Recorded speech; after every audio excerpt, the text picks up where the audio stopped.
Okay, so I was raised on the Civil War.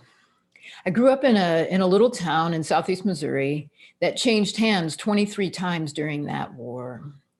And my dad and his friends, they would get together Sunday evenings about once a month. And they would spread all their maps and their battle plans out on the dining room table. And they would sit there and they would intently stare at everything, and they were working out their battle plans. And I was certain that any day I was going to learn that the whole tide of the war had changed and that the South had finally won.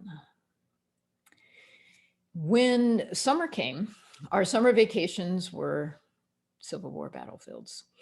My dad would wake us up well before the sun rose, and he would pile my two brothers and I in the back seat. He and my mom would get in the front seat, and off we would go to another Civil War battlefield.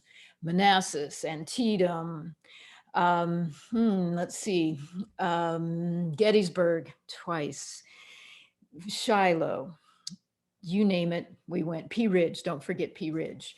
And that's what we would do. We would go and we would walk those empty battlefields for as long as my dad had stamina. And then when the day finally ended, sometimes we would get to go to the the gift shop, and we would get to pick out something that we could have. And I picked out one time one of those little rebel caps, and I wore that thing proudly. And then when we finally got to leave and check into our motel, me and my brothers, we would go and get into our swim clothes and we would be off to the pool where we would tussle over who got to use my dad's beach towel. The one with the old rebel soldier on it saying, "Hell no, we will never forget." But on Sundays during the rest of the year, we went to Sunday school every Sunday morning, and we would sing, "Jesus loves the little children, all the children of the world, red and yellow, black and white, they are precious in his sight. Jesus loves the children of the world." And it was some years before I understood the contradiction between those two experiences. And it was even more years before I understood that an all white town, like the one that I was raised in, didn't happen by happenstance. There were laws that ensured that Black people were out of town by sundown.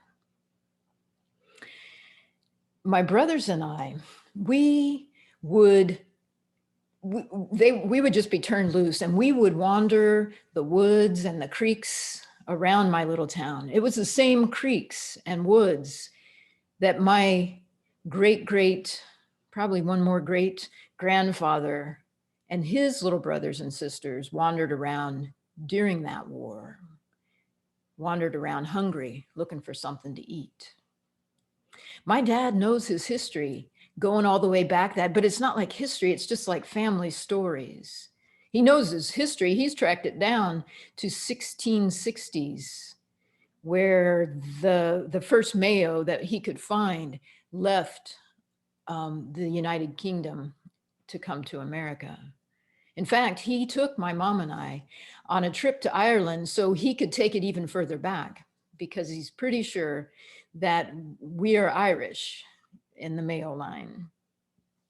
And when we got there to the National Archives in Ireland, they told him, "Your research goes further back than our archives do." And there's something that I love about that, that my dad loves his family so much, that he loves history so much, that he has spent a lot of his life trying to figure out where he comes from. My dad and I have that in common. We like to know where we come from. We like to know who we are because of where we come from. We like to sing. There are lots of things that we have in common. We love beautiful things. It was my dad who introduced me to irises. He had built this little flower bed around the old oak tree there in the side yard that we moved into when he married my mom and my brothers and me when I was 7 or 8 years old. Irises are one of the most beautiful flowers ever. And it was my dad who tended them all year long, and roses as well. But as time went on, I began to feel like I didn't really belong there, running the woods with my brothers and the other boys in the neighborhood. I began to feel like I didn't belong there in that town. And I stopped running the woods and I began to hang out on the edges of the girl gatherings, uncomfortable and awkward.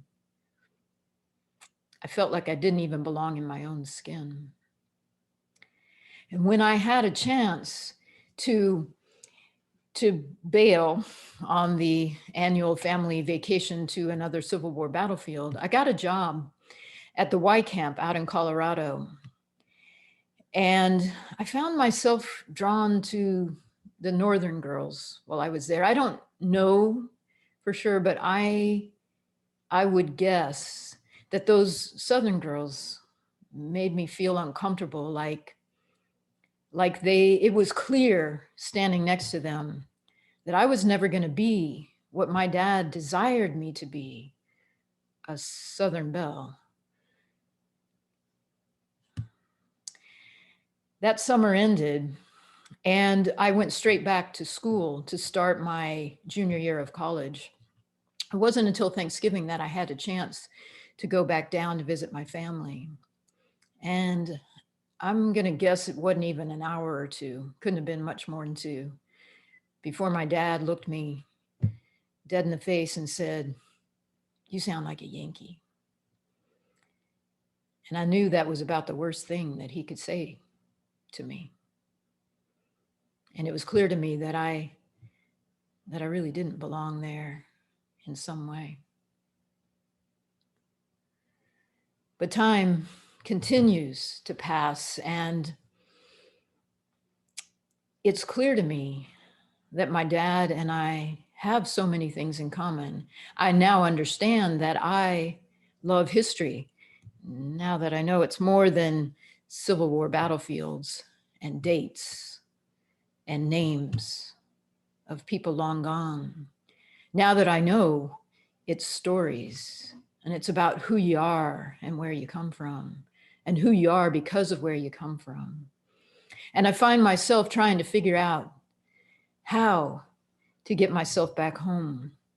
And I find myself really drawn to those stories about the Civil War, not the dates and the names and the empty Civil War battlefields, but stories about the people who lived their lives in that piece of history.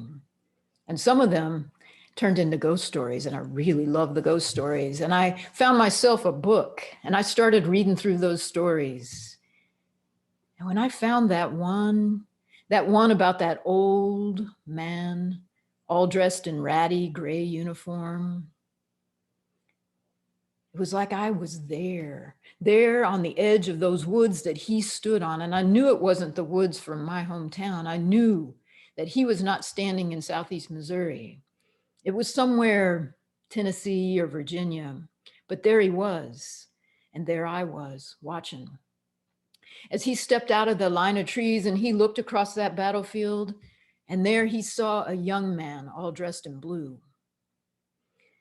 A young man whose jawline was cut just the same, whose blue eyes were just that same shade as the old man's, who had that same hank of brown hair hanging lank over his eye. And I watched as both of them raised their rifles to their shoulders. I watched as they took aim, and I watched as they fired. Shots that were fired so close together that you could not tell which one echoed the other one. And I watched as both those men fell to the ground.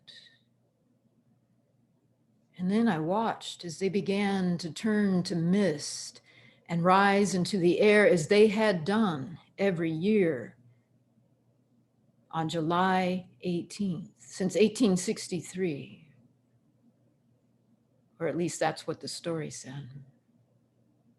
And as I watched them disappear into the mist above them as the sun began to set, I wondered how any of us was ever going to get back home.